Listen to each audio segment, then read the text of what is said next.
você veio à casa de Deus hoje à noite. Que bom estarmos juntos na casa do Senhor para louvar o nome do Senhor Jesus Cristo. Estou agradecido a Deus e muito feliz. Muito obrigado, pastor Eliseu. Muito obrigado pelo carinho, pela recepção, pela preocupação que demonstrou conosco e pela forma carinhosa como me recebeu. Muito obrigado de coração. Pastor Eliseu é uma pessoa extremamente carismática. Ele esteve, eu estava dizendo para ele, há algum tempo na sede em Joinville, pregou uma palavra de Deus ali, e naquela noite 8 almas se entregaram ao Senhor Jesus como Salvador. É o poder da palavra. E ele inclusive louvava e adorava o nome do Senhor Jesus, porque com quase 2 décadas da América, ele sabe que isso não é muito comum, essa quantidade num culto, não é? Mas o Senhor Jesus Cristo usou o seu servo poderosamente. Amém. Glória a Deus. Glória ao nome do Senhor Jesus. Esse púlpito aqui, ele é preconceituoso, porque o pastor Eliseu é alto, aí a gente que tem 1,5 m, fica aqui, eu estava entrando quase no meu peito. Aí é um problema sério, mas ainda bem que ele é acrílico, pelo menos. Que Deus abençoe os irmãos. Prazer rever o Osias, grande amigo. Deus te abençoe. Que bom te encontrar. Que bom te rever. Fazia algum tempo já que não nos víamos. Antes até de vez em quando a gente se encontrava, né? Nos trabalhos que ele fazia ali em Santa Catarina. E aí depois, como não é só pegar uma BR e correr ali para outra cidade, né? Ficou mais difícil. Mas que bom poder te encontrar e conhecer a igreja do Senhor Jesus. Estou também muito feliz por rever a Juliana. Juliana, foi em 2001 que tu veio embora? Faz 15 anos já, nós éramos vizinhos do mesmo bairro. E, portanto, já fazia 15 anos que eu não via a Juliana. E eu fiquei muito feliz. Deus abençoe. Que bom poder encontrá-la, vê-la, conhecer sua filha. Deus abençoe você. Depois a gente vai poder conversar um pouco mais. E eu estou muito feliz por esta oportunidade. Eu vim por ocasião de um seminário que é promovido pelo pastor Gesiel Gomes, e por indicação do pastor Josias Aristiche, eu fui convidado para palestrar sobre oratória. E isso foi lá em Newark. E foi puxado, uma carga horária longa, embora eu dei apenas uma palestra, mas participei de todas. E depois preguei ontem à noite em Nova York, hoje de manhã em Denver, e acabei de chegar há pouco aqui. O pastor estava tentando me ligar, mas o meu telefone não vai funcionar aqui sem Wi-Fi, em função dele não estar habilitado para usar aqui. Mas estou agradecido a Deus porque deu tudo certo, chegamos bem, seguros, em paz, e o Senhor nos proporciona esta oportunidade. Antes ainda de eu pregar a palavra de Deus, eu quero transmitir ao pastor Eliseu o abraço do pastor Sérgio. No domingo nós tínhamos lá a festividade do coral, já estava acertada a minha viagem, mas eu fui pedir-lhe a bênção para poder embarcar na segunda-feira. E ele, como ele sabia que eu ia estar em algumas igrejas, ele disse: aonde tu passar, leva um abraço para todo mundo, mas manda um abraço especial ao pastor Eliseu, porque ele é nosso aqui. Então, Deus te diga para ele que eu quero enviar o meu abraço a ele e à igreja. Receba, portanto, o abraço do meu pastor lá em Joinville, o pastor Sérgio. E quero também falar do último livro que eu estou lançando agora, vou lançar dia 19 de outubro. Eu tenho alguns livros publicados já, mas este aqui escrevi em coautoria. Eu tenho um amigo que é médico e psiquiatra, e ele me convidou para escrevermos sobre este título: Depressão entre cristãos. E agora? Ele fez a parte médica, como um psiquiatra, que é, lá na cidade de Joinville, e eu fiz a parte da teologia pastoral. Juntamos com o seguinte propósito. O primeiro grande propósito é derrubar o mito de que toda depressão é do diabo. Isso está espalhado no meio da igreja. E há um sem número de crentes que têm medo de dizer para alguém que está tendo sintomas de depressão, porque vão chamá-lo de endemoniado. E a gente tem como primeiro propósito quebrar esse mito e dizer que não. Até pode ser, em alguns momentos, ela pode ter se originado de um elemento espiritual, pode se desdobrar assim depois. Mas no geral e na maioria das vezes é uma enfermidade como todas as outras enfermidades. E aí o apoio da família, o apoio da igreja e do pastor, e algumas vezes de muita importância, a intervenção medicamentosa podem fazer a pessoa que sofreria até o último grau da depressão enfrentar esse gigante e viver feliz. Esse mês de setembro se promove o mês da prevenção ao suicídio. E mais de 80% dos suicídios são decorrentes da depressão. São depressivos, tirando a própria vida. A depressão não olha para a cor da pele, para a conta bancária ou para a convicção religiosa. De tal maneira que a ONU estima que até 2020, em cada 10 pessoas, 9 ou estarão sofrendo depressão ou terão sofrido um ou mais episódios depressivos. E desse número, outros 6, uma vez recuperados, poderão ter recaídas. Estima ainda que até 2020, a enfermidade que mais cedo vai tirar pessoas do mercado de trabalho no seu tempo de vida produtiva é a depressão. Portanto, é algo que precisa ser combatido. Isso é tão sério que aqui hoje eu não tenho medo de falar, porque eu trabalho na igreja. Eu sou co-pastor no Templo Central, ali em Joinville. Mas dirijo igreja há 10 anos já. Deixa eu lhe dizer algo. Aqui hoje, você que está me ouvindo tem um amigo, perto ou distante, e um familiar, mais próximo ou mais distante, sofrendo de depressão. Na verdade, tem mais pessoas, mas pelo menos um. E vou dizer outra coisa. É uma grande possibilidade de que haja pessoas aqui sofrendo deste mal. Às vezes sem falar nada, nem para o pastor, com algum receio. Eu tenho um caso em Joinville de uma irmã que me disse: eu tomei remédio 2 anos escondida e meu esposo nunca soube que eu estava me tratando de depressão. Congrega-se conosco na igreja. Então, esse é um monstro que precisa ser encarado. E frente a frente, ele precisa ser desnudado. E uma vez que isso se faz, a palavra de Deus, a oração da igreja, o apoio familiar e as psicoterapias e o acompanhamento profissional podem fazer dar a volta por cima e triunfar sobre esse gigante. Se quiserem adquirir, eu tenho poucas unidades, a minha fé foi pequena e trouxe poucos, mas tenho ali alguns. Os irmãos que desejarem adquirir, você leva, nem que seja para dar de presente para alguém. Para dar de presente para alguém. Ontem era 2h30 da manhã, nós estávamos num restaurante e uma irmã não me parava de fazer perguntas e perguntas e perguntas. Comprou o livro na igreja onde preguei, para depois dizer: eu vou lhe dizer uma coisa, eu já faz 2 anos que estou tomando escondida esse remédio. Estava o pastor da igreja junto conosco ali. Esse mal está graçando no meio da população e a gente quer contribuir de alguma maneira. Louvado seja o nome do Senhor Jesus. Quantos estão hoje muito felizes por tudo que o Senhor Jesus tem feito neste culto? Esse culto está tremendo, irmãos. Está coisa linda demais louvar o nome do Senhor Jesus. Que Deus abençoe essa congregação. Que coisa linda cultuar com os irmãos. Eu quero te convidar a abrir o texto em Mateus capítulo 8. Enquanto você abre, eu aproveito para lhe dizer que desta vez eu não pude vir com minha família. É época de aula na escola, eu tenho 2 crianças lindas e uma esposa maravilhosa, mas não dava para vir. Essa é a razão porque eles não vieram comigo. No ano passado estivemos aqui em novembro, viemos todos, passeamos um pouco e pregamos outro pouco, mas eu pretendo, no início do próximo ano, voltar de férias, e então virei com minha esposa Gisele, com meu filho Jader e com minha filha Jennifer. Que, aliás, a Juliana também deu o nome da filha dela de Jennifer, apesar de estar do outro lado do oceano. Que boa coincidência. Evangelho de Mateus, capítulo 8. Nós vamos ler 2 vezes o texto, ok? 2 vezes. Vamos ler juntos agora. Eu vou lendo, você vai me acompanhando, como a gente sempre faz na igreja, e depois você vai ler de novo, portanto não feche a Bíblia, porque eu tenho notado uma coisa. Quando eu era criança, não vou dizer quando eu era pequeno, porque não cresci muito, mas quando eu era criança, meu pai fazia estudos bíblicos nas congregações de Joinville, e o povo ficava com a Bíblia aberta. Hoje a gente acaba de ler a Bíblia e todo mundo fecha a Bíblia rapidinho.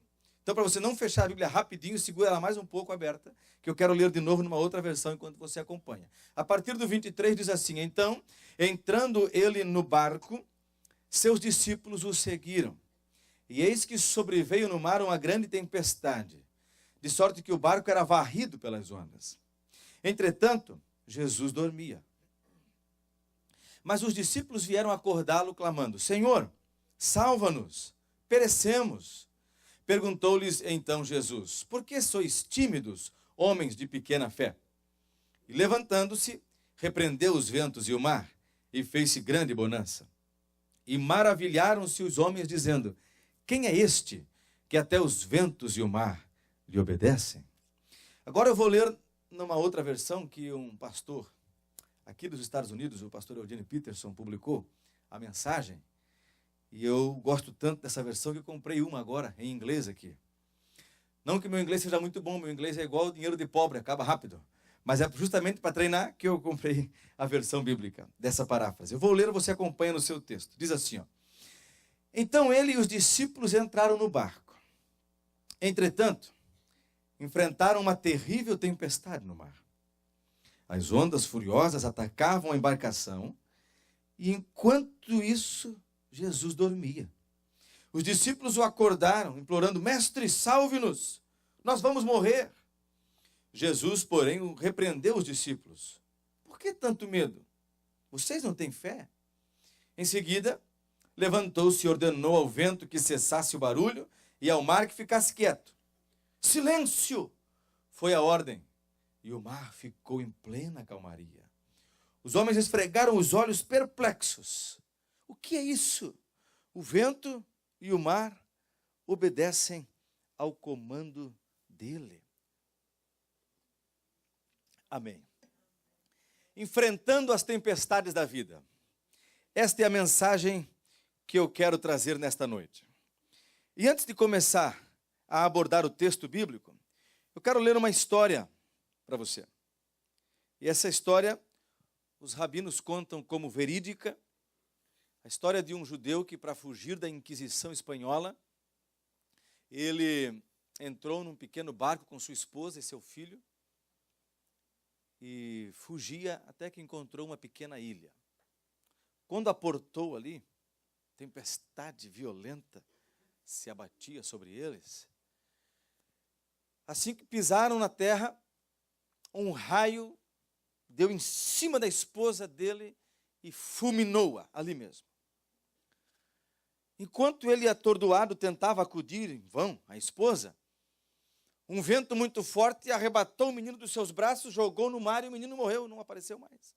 E ele, desesperado, fraco, com fome, com frio, solitário, se ajoelhou, levantou as duas mãos para o céu e fez a seguinte oração.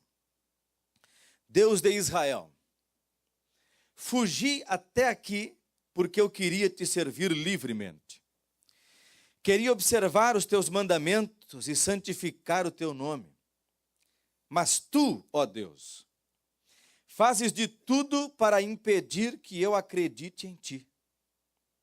Contudo, se tu pretendes com estas palavras conseguir desviar-me do caminho reto, eu quero te advertir, ó Deus, Deus meu e Deus dos meus antepassados, que os teus esforços serão em vão. Podes continuar a me fustigar, podes arrancar tudo que eu tenho de mais caro e de mais precioso, podes me torturar até a morte. Eu sempre acreditarei em ti, para sempre eu vou te amar, apesar e contra ti mesmo, continuarei sendo teu filho. Quanta semelhança há com o que a gente vê na atualidade. A história que nós lemos, Jesus embarca, eles começam a navegar, vem uma grande tempestade e Jesus está dormindo. E os discípulos estão se esforçando para vencer aquele problema. E eu fico imaginando a cena. Você já viu quando você está num mutirão trabalhando? E sempre tem um malandro, você sabe disso, né? Sempre que a gente faz um mutirão, tem sempre um malandrinho que ele sabe fazer de contas que está trabalhando. Sempre tem.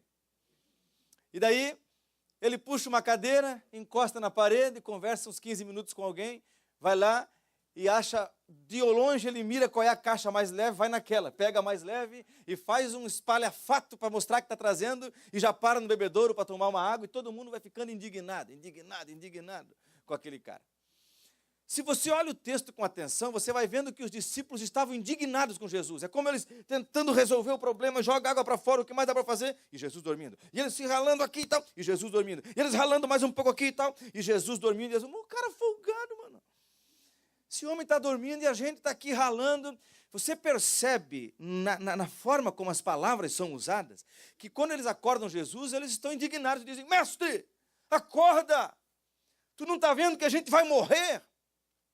Em contrapartida, eu, quando leio o texto, tenho a impressão de que Jesus se levanta bem tranquilo. E o pau pegando, a tempestade moendo. E Jesus sossegado, quem sabe dá uma esfregada nos olhos. E diz assim: eia que vocês também, né? Homens de pouca fé, por que vocês têm tanto medo? Mandou o vento ficar quieto, mandou o mar calar a boca. E diz o texto que fez-se grande bonança. Muda de novo o quadro. E os discípulos que estavam indignados estão agora estupefatos. Uau! Não é assim que vocês falam aqui? Uau! Quem é este homem? Até o vento e o mar lhe obedecem. Pois bem, esse texto tem algumas lições para nós que também enfrentamos tempestades na vida. E a primeira lição que nós temos deste texto é uma lição muito simples, mas a gente não gosta de lembrar dela. É a lição de que a vida tem tempestades. A vida não é feita só de momentos bons. A vida é feita de tempestades. A vida tem o que eu chamo de os seus repentes. Eu tenho um amigo que morou 8 anos aqui na América, o pastor Edson Bruno, muitos de vocês conhecem. Ele estava aqui varrendo folhas do quintal, que estava coberto de folhas de árvore, e lá dentro o telefone bombando de chamar. Ninguém ouviu. Ele e a Jane varrendo o terreno. Quando para o meio-dia eles entraram em casa, não sei quantas chamadas perdidas, ele retornou a ligação para sua mãe. Seu irmão havia falecido. E ele já não tinha mais tempo de chegar para vê-lo. A vida tem seus repentes. Conheço um casal em Joinville que os jovens vieram ao altar, fizeram suas juras de amor, como é para ser feito mesmo, mas 6 meses depois ela foi diagnosticada com uma enfermidade degenerativa nos ossos. E passaram a vida inteira interna, faz cirurgia, põe prótese, rejeita a prótese, volta para o hospital, põe outra prótese e ela atrofiando. Quem planejou isso? Ninguém planejou isso. Ninguém planeja essas coisas. A vida tem seus repentes. É um filho que se cria com todo amor e carinho e de repente uma notícia: ele está nas drogas. É uma filha por quem os pais dariam a vida e de repente a notícia: encontrou um marginal qualquer e quer passar a vida com ele. A vida traz essas coisas, esses dissabores para as pessoas. É um pequeno mal-estar, uma dorzinha qualquer, uma bateria de exames, e numa bela manhã de sol, depois que deu o bom dia do porteiro até o taxista para todo mundo, senta-se diante do médico e ele diz: a notícia que eu tenho para você é péssima. Você está muito mal. E a pessoa volta aturdida para casa. A vida tem seus repentes. E é inútil nós fazermos planos ignorando isso. A gente sempre faz planos. Eu costumo dizer que nós lutamos por um negócio que nos é muito caro: a previsibilidade. Em palestras de motivação pessoal, os caras falam: planeje sua vida, nos próximos 20 anos, o que você vai fazer, quanto dinheiro você vai ganhar, e depois viva das suas conquistas. Isso tudo pode ser muito bonito, mas isso é apenas uma possibilidade. Não é uma realidade. A Bíblia chega a dizer, Tiago pergunta: o que é a vossa vida, senão uma neblina, que aparece por um pouco e logo se desvanece? Lembre-se de uma coisa: a vida também é feita de tempestades. E isso é importante guardar na mente, porque senão nós aumentamos o potencial de frustrações. Nós aumentamos muito, potencialmente, a nossa vulnerabilidade e a nossa exposição a momentos de frustração e de decepção. Porque a gente faz um plano, imaginando que iríamos caminhar sobre sedas e rosas, e de repente, quando pisa no espinho, a tendência que muita gente tem é dizer: oh Deus, presta atenção, tu está dormindo? Por que você fez isso comigo? O que foi que eu fiz para merecer? Porque fulano é abençoado e eu não? Esquecem-se de que a vida é feita de tempestades. E aí você vai me dizer: puxa vida, vir lá de Joinville aqui para trazer notícia ruim. Não, não é trazer notícia ruim. É uma primeira lição do texto: a vida é feita de tempestades. Mas a segunda lição do texto é a lição de que essas tempestades têm propósitos. Essas tempestades, eu uso sempre essa expressão, portanto eu sempre peço desculpa antes de usar.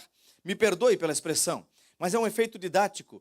Essas tempestades que se abatem sobre nossas vidas não são uma sacanagem de Deus. Deus não está tirando ninguém para bobo. Deus não está brincando conosco. Deus não está nos maltratando por seu bel prazer para nos ver sofrer. Essas tempestades que se abatem sobre as nossas vidas têm propósitos. Que propósitos as tempestades têm? Elas não vêm em vão. É verdade que a vida é cheia de tempestades, é verdade que nós não temos capacidade de prever o amanhã, é verdade que as tempestades vêm, mas é verdade que elas têm um propósito definido. E o primeiro propósito que eu vejo é o propósito que eu chamo de cativação.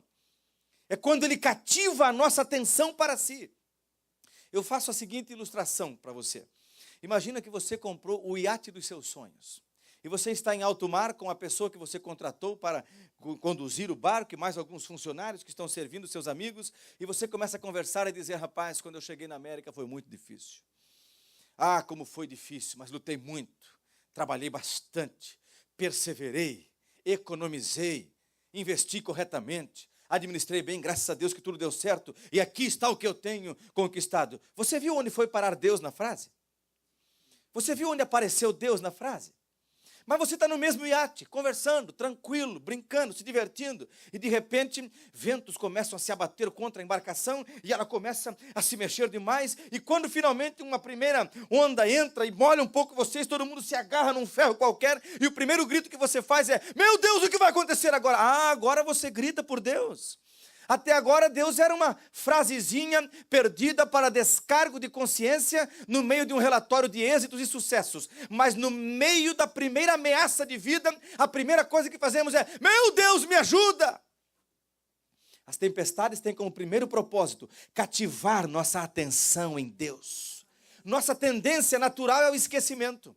É por isso que Deus estabeleceu os memoriais na Bíblia. Josué, quando vai passar para lá, os sacerdotes vão primeiro e vão ficar parados no leito do rio seco. Imagina os caras parados aqui e aquele paredão de água aqui. E eles, meu Deus do céu, apura aí, mano. E eles ali construindo um altar com toda a paciência. E depois outros 12 levam pedras para o outro lado. Para que vai ser isso? Para que quando vossos filhos perguntarem o que é isso, vocês possam dizer, o nosso Deus nos fez atravessar a pés enxutos. É por isso que Jesus disse, façam isso em memória de mim. Porque a gente, quando está em momentos de bonança e de calmaria, facilmente a gente se esquece das dificuldades de ontem. Quer ver uma coisa? As mães que já criaram seus filhos, muitas vezes, quando vem uma jovem mãe com uma criança fazendo um pouquinho de barulho, olha de cara feia para ela e fica pensando, que coisa que não educa essa criança. Ela está tanto tempo com os filhos crescidos já que ela esqueceu que as crianças dela eram assim, iguaizinhas.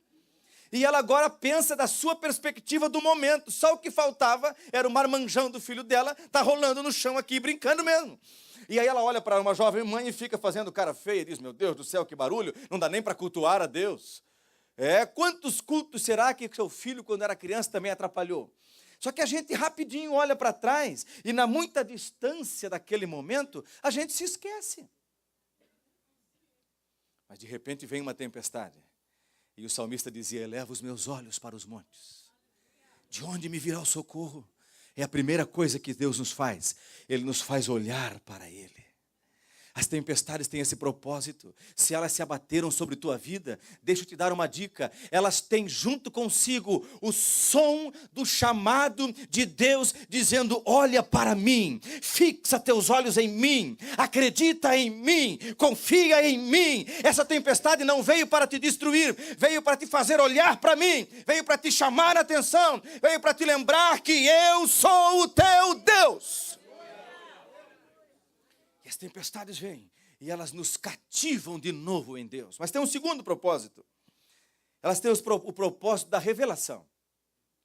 A cada tempestade que se enfrenta, Deus se revela de uma maneira para nós. Quando chega o desemprego, a gente arregala os olhos para Deus e diz, Deus, abre uma porta de emprego. E você conhece o Deus que abre porta de emprego? Quando vem a enfermidade, você se joga nos pés do Senhor Jesus e diz, cura meu filho.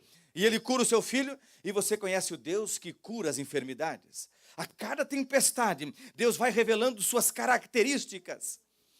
A vida é feita de repentes. Um casal estava lá agora há poucos dias em Joinville. O esposo levou sua mulher a uma clínica para fazer um exame que ela estava acostumada a fazer 1 ou 2 vezes por ano. E deixou a esposa e sua cunhada, que foi acompanhar ali na clínica, e foi para casa. Chegou em casa, entrou no quarto, fechou a porta, dobrou os joelhos e começou a orar. E a dizer: Deus, obrigado pela vida da minha esposa, da minha família. Tu sabes o quanto eu amo a minha mulher. Este ano nós vamos comemorar 25 anos de casados. Me ajuda a fazer uma festa bonita para comemorar com a mulher da minha vida. E de repente toca o telefone. Tua mulher está entre a vida e a morte na UTI. O médico já mandou vir correndo para cá, porque talvez ela não escape. Mas como assim? A história começa a se desenvolver. Eu fui visitá-los e quando eu e Gisele chegamos na casa dele, ele estava aos prantos, desesperado, junto com os demais membros da família. E eu disse para ele assim: você vai conhecer um Deus que até aqui você não conhecia. Sem passar por esse momento, você também não conheceria.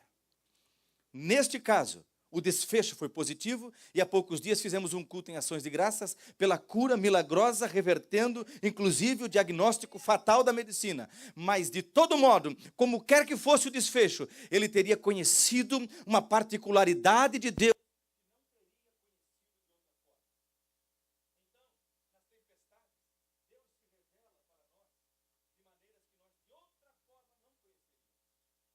Isso aquele homem experimentou. Talvez você esteja enfrentando fortes ventos. Chama a tua atenção, é Deus quem está te chamando. E começa a descobrir o que Deus quer te ensinar. Começa a perguntar: Deus, o que tu tens para mim, Senhor? Onde foi que eu reprovei e que agora estou sendo provado? Talvez seja esse o caso. O que é que eu tenho deixado passar despercebido e para o que tu me chamas a atenção com a finalidade de me ensinar? E, finalmente, um outro propósito da tempestade é a confirmação. A confirmação, fazer você cada vez mais fincar seus pés no chão, suas raízes mais profundas, e você sabe: opa, é mais uma tempestade que vem, mas Deus está comigo. Opa! Veja quanta maturidade. Até pouco tempo, qualquer brisa que sobrava um pouquinho mais forte no ouvido, corria desesperado, ligava para alguém: está acontecendo alguma coisa, deu alguma coisa errada, Deus não me ama. Agora, com o passar dos anos, na relação com Deus, de tempestade em tempestade, quando se abate uma situação trágica, Deus está comigo, já venci antes, vou vencer mais essa, Deus sabe o que está fazendo, Deus é soberano, Deus é fiel, Deus é poderoso. É a este ponto que Deus quer nos levar. A vida tem tempestades, mas elas têm propósitos. Querem cativar nossa atenção em Deus, querem revelar Deus para nós e querem confirmar nossa fé. Então, vivamos cada dia na dependência de Deus. Tenho aprendido isso nos últimos dias. Acordar de manhã e dizer: Deus, começou mais um dia porque tu permitiste, poderia não ter acordado. Obrigado por este dia. Me ajuda a vivê-lo para te agradar. Agradecer pelo dia. Viver cada dia na dependência de Deus. E no final do dia reconhecer: só cheguei aqui porque Deus me sustentou. Só cheguei aqui porque Deus me segurou. Muita gente chega cansado em casa e pensa: Deus sabe do meu coração. Minha avó que orava toda noite antes de dormir, não precisa disso. Deus conhece as coisas antes que a palavra chegue à minha boca. Mas um gesto teu faz toda a diferença. Como diz o pastor Sérgio para nós lá na igreja: dobrar o joelho a par da cama e dizer assim: Deus, obrigado, eu venci mais um dia. Logo eu venci mais um dia. Tu sustentaste a minha família mais um dia. Louvado seja o nome do Senhor. Você já louvou a Deus porque chegou até este exato segundo da sua existência? Você já parou para reconhecer: Deus, eu já fui desenganado, mas estou aqui. Eu pensei que era tudo errado, você me deu vitória. Eu pensei que eu ia me afundar num buraco, mas você me tirou de lá. Obrigado, Deus, porque tu me amas. Obrigado, Deus, porque tu não me abandonas. Então elas existem, mas elas têm propósito. A outra lição é: não dê lugar para o medo. É a outra lição do texto. A primeira lição: a vida é feita de tempestades. A segunda lição: elas têm um propósito. A terceira: não dê lugar para o medo. Quando as tempestades vierem, a nossa tendência é termos medo. O medo faz parte da essência da minha natureza. O medo é, quimicamente falando, uma substância chamada cortisol. Diante de uma coisa nova ou assustadora, as glândulas suprarrenais injetam este cortisol na corrente sanguínea e a gente reage. Ao que é novo, a gente fica nervoso, falar em público, pegar o microfone, cantar lá na frente, não vai dar. Pregar. Ou então é um grande perigo, um grande desafio. Um homem põe uma arma apontada, levanta as mãos, se ajoelha, entrega o que tem medo pela vida. O medo é então uma espécie de mal necessário. O medo é um mecanismo de defesa. Não ter medo é que seria a doença, mas o medo é um obstáculo. O medo nos trava, o medo nos aborta, o medo nos exaure. O dia a dia é difícil. Não te parece um extremo desafio educar teus filhos na presença do Senhor? Sobre meus ombros eu sinto um fardo. Para mim é um grande desafio enfrentar um sistema todo planejado para que meus filhos deem errado. Enfrentar um sistema educacional, social, político e econômico que tem como propósito estabelecido, claramente definido, sem ter medo de mostrar a cara, tem como propósito afastar meus filhos de Deus. Não te parece um desafio maior que as tuas forças? A mim me parece. A mim me parece de tal forma que eu preciso, todos os dias, orar e dizer: Deus, me ajuda. Eu preciso cuidar dos meus filhos. Eu preciso passar-lhes a fé. Eu preciso ensinar-lhes a que te amem. Eu preciso ajudar meus filhos a jamais se esquecerem de ti. Me ajuda, é um desafio muito grande. Como você vai enfrentar esses desafios com medo? É impossível. Como você vai enfrentar as pressões do dia a dia com medo? É impossível. Como você vai desenvolver a sua chamada, o seu ministério cheio de medo? É impossível. Deus não pode agir no medo. Eu tenho um amigo chamado Pastor Cote. O Pastor Cote é um grande amigo. E ele tem uma frase que eu gosto. Ele diz assim: o medo é a fé do inferno. O medo é essa mensagem negativa que vem dizer para você: tu não vai dar nada. Você não vai chegar em lugar nenhum. Está vendo só? Fez tudo errado de novo. Está dando tudo errado de novo para você. Uma tempestade se abateu na tua vida e você transforma isso num atestado de fracasso pessoal. E o medo começa a dizer: você não vai dar certo, não adianta, tu escapa de uma, tu te mete em outra enrascada. Você sabia que enquanto Deus não tira o medo, enquanto Deus não resolve o problema do medo, Ele não pode te levar ao novo, ao sobrenatural? Sabia disso? A Bíblia conta a história de Gideão, medroso como ele só. Não querendo ir, ele começa a fazer provas com Deus. Molha aqui, seca lá, molha aqui, molha lá, seca aqui. E vai fazendo provas e Deus vai atendendo, e vai atendendo, e vai atendendo. Quando finalmente é para estar resolvido, ele está com 300 homens para enfrentar aquela multidão. Ele está morrendo de medo ainda.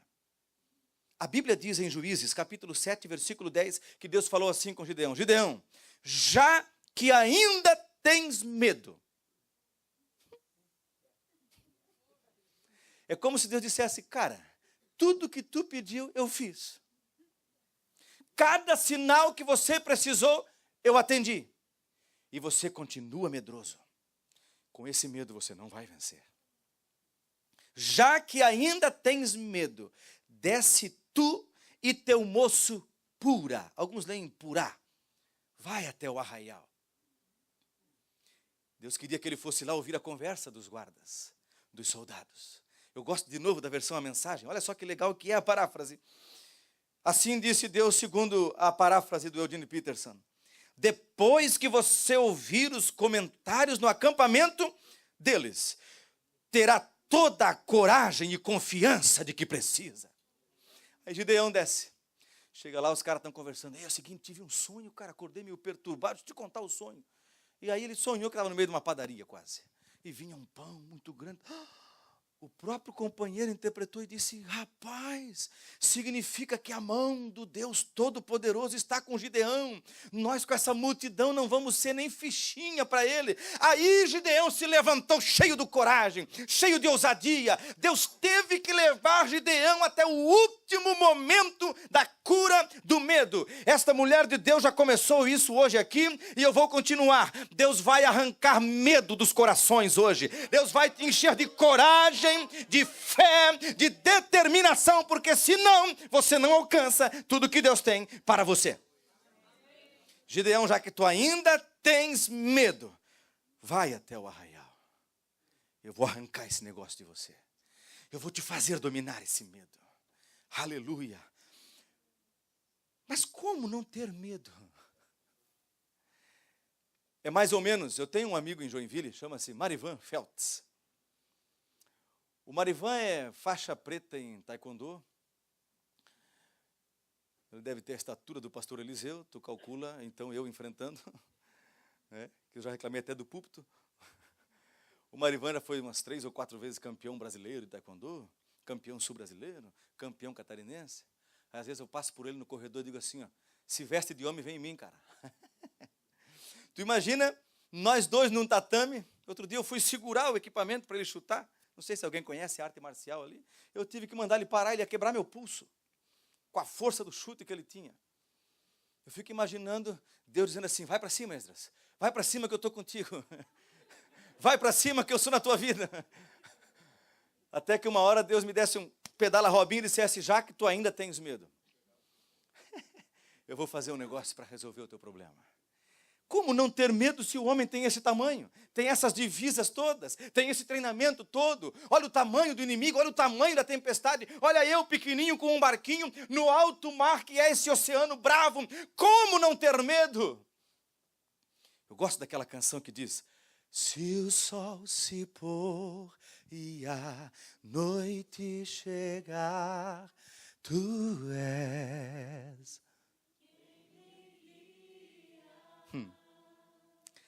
Se a tempestade me alcançar, tu és meu abrigo. Se o mar me submergir a tu.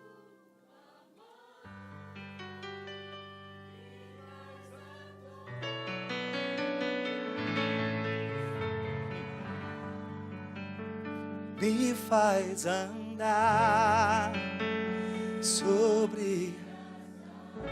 O nome disso é fé. O nome disso é fé. Se quiser ficar tocando, fica à vontade. Se eu tocasse igual tu, também não parava de tocar. O nome disso é fé. Se o sol se pôr, ainda que ele se ponha, ainda que as ondas se levantem, ainda que o barco esteja indo a pique, ainda que a figueira não floresça, ainda que o produto da oliveira minta, ainda que as ovelhas sejam arrebatadas do aprisco, ainda que nos currais não haja gado. Tem paranaenses aí, não? Eu trabalhei em União da Vitória, fui vice-presidente lá. Quem é paranaense? Paranaense diria assim, ó, vem em mim, vem em mim, porque eu estou aqui em nome do Senhor dos Exércitos. Isso é fé. Como não ter medo? Tendo fé. A fé é essa loucura. É como se Deus dissesse, Êxodo, você está morrendo de sede? Sim, Senhor. Então toma esse copo. Mas não tem água. Toma o copo. Pega na tua mão, mas não tem água. Pega o copo na mão. Eu vou matar a tua sede. Onde é que tem torneira, Deus? Não, você já tem tudo que você precisa na mão. Mas Deus não tem água, Deus. Você quer saciar a sua sede? Sim, eu não aguento mais. Então confia em mim. Comece a beber a água. Senhor, desculpa. Eu estou morrendo de sede, mas eu não sou burro. Não tem água aqui dentro, Deus. Escolha entre a sua inteligência ou a dependência. Senhor, sobre a tua palavra nós vamos lançar a rede. Senhor, só porque você está falando eu vou fazer papel de bobo na frente de todo mundo. Só porque você está mandando eu vou começar a tomar água. Uau! Não é que veio água mesmo? Isso é fé! Como não ter medo se a sede está me matando? Tendo fé, confiando. A fé, ela vem contrária aos indicadores. No mundo da gestão empresarial, nós falamos dos indicadores de desempenho. Quando tudo diz que não, Essa também é boa, né? Quando tudo diz que não. Quando tudo diz que não. Mas Senhor, já faz 4 dias. Onde o puseste? Todos os indicadores são contrários. Mas a fé nos manda ir além. A fé é a única saída para o seu medo. O medo se baseia no que ele vê. A fé no que espera. O medo se baseia nos indicadores. A fé se baseia na promessa: eis que estou convosco todos os dias. O medo nos faz parar. A fé nos faz prosseguir. Você pensa que eu sou um cão? Para vir a mim com um pau, ele dá mais um passo. Hoje mesmo eu vou arrancar tua cabeça, rapaz. Ele dá mais um passo. Você vai ser envergonhado, ele dá mais um passo. Aleluia.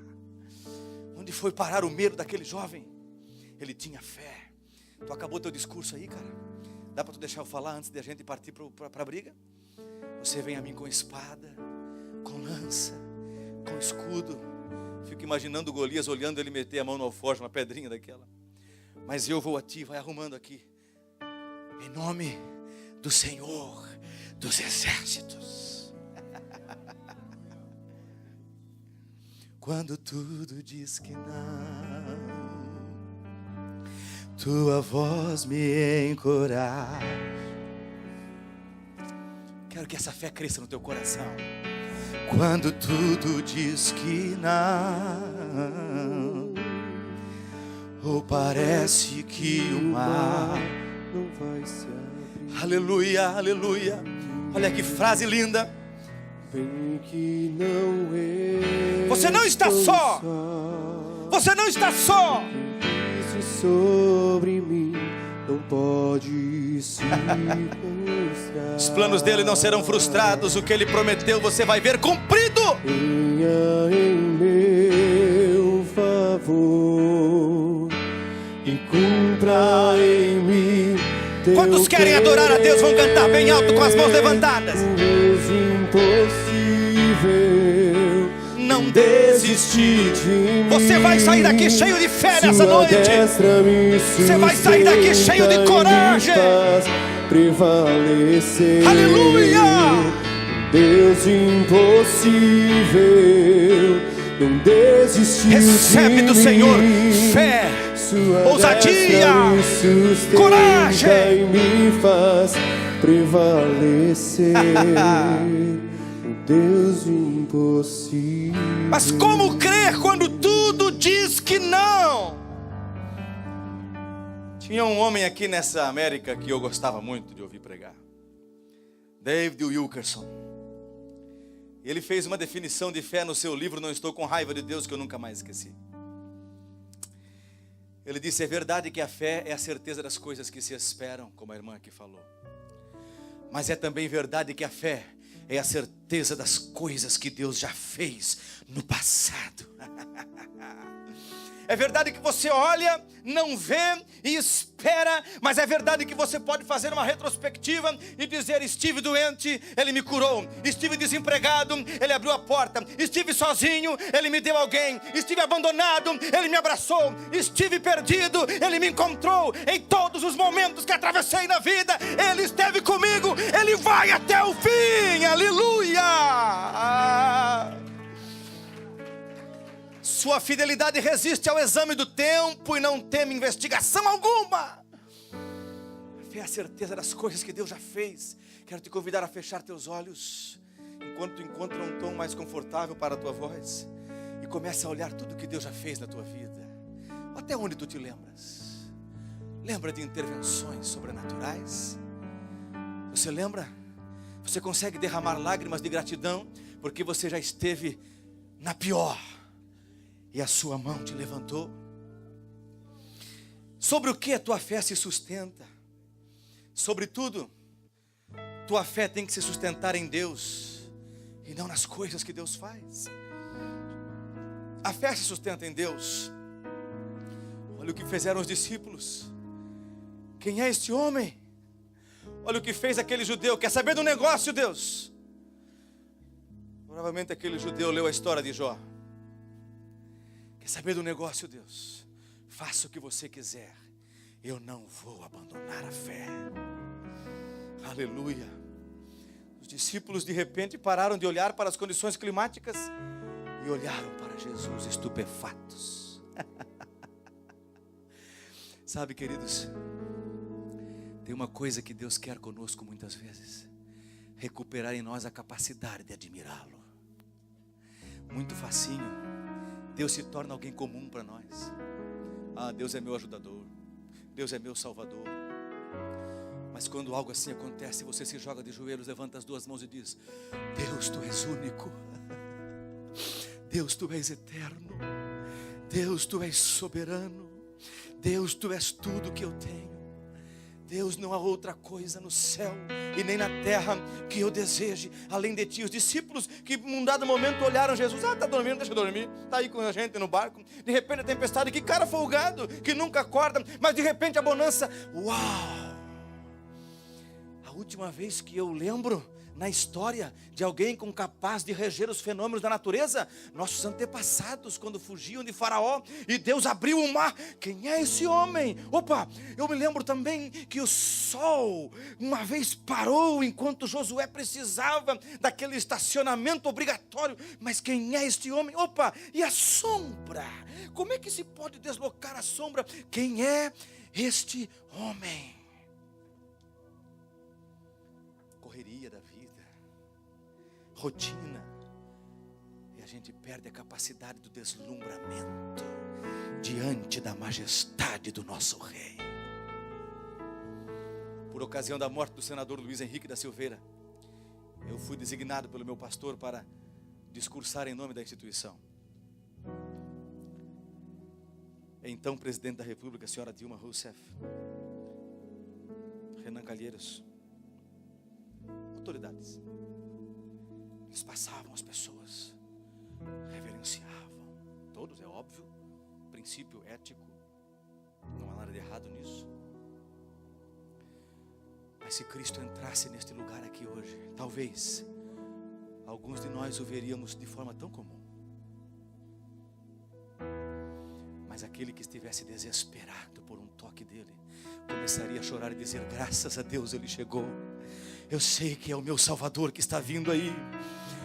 Para alguns ele passaria despercebido, mas para quem está no meio da tempestade, os olhos se abririam de outra forma e estupefatos, ele diria: que bom que o Senhor chegou, eu não aguentava mais esperar. E ele vai dizer: eu sempre estive aqui, meu filho, você só não estava percebendo. Precisou a tempestade para você notar. Fica em pé comigo, por favor. Os discípulos enfrentaram sua primeira tempestade porque precisavam aprender que a vida é cheia de tempestades. Eles precisavam aprender que as tempestades têm propósito e que no meio das lutas e intempéries temos acesso à revelação de Deus. Eles precisavam aprender que o medo é o maior inimigo da fé e que a fé, por sua vez, é a única saída para quem quer vencer a tempestade.